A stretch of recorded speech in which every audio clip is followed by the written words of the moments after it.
Bangladesh film ক্লাবের বার্ষিক বনভোজনে খাওয়া দাওয়া পর্ব চুকিয়ে সোফায় বসে সাংস্কৃতিক অনুষ্ঠান উপভোগ করছিলেন এই সময় আলোচিত তারকা জুটি শাকিব খানের শবনম বুবলি।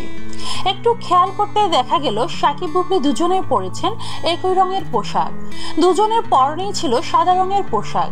এর মধ্যে শাকিব পরেছিলেন সাদার মধ্যে কালো সাফা শার্ট, অন্যদিকে বুবলি পরনে ছিল সাদার মধ্যে সোনালী খয়েরি মিশেলের কাজ করা টপস। দুজনেই পরেছিলেন হালকা নীল জিন্সের প্যান্ট। গতকাল শুক্রবার রাজধানীর আশুলিয়ার তুরাগ ক্রিয়েশন ওয়ার্ল্ডে আয়োজিত বনভোজনে এমন দৃশ্য দেখা মিলেছে। তবে কি মিলিয়ে পোশাক পরে বনভোজনে অংশ নিয়েছিলেন সময়ের এই দুই আলোচিত তারকা? ঘটনাটি জানতে যোগাযোগ করা হয় দুই তারকার সঙ্গে।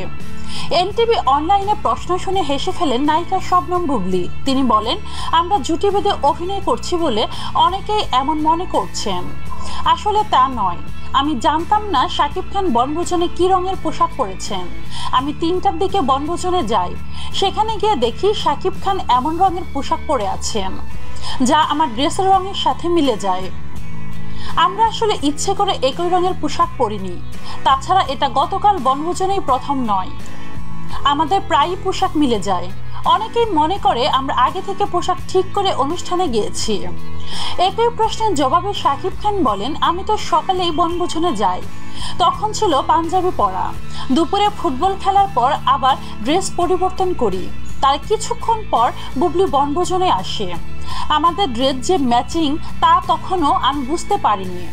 বিকেলে যখন আমরা ম্যাচের সামনে একসাথে বসি তখন বিষয়টি লক্ষ্য করি।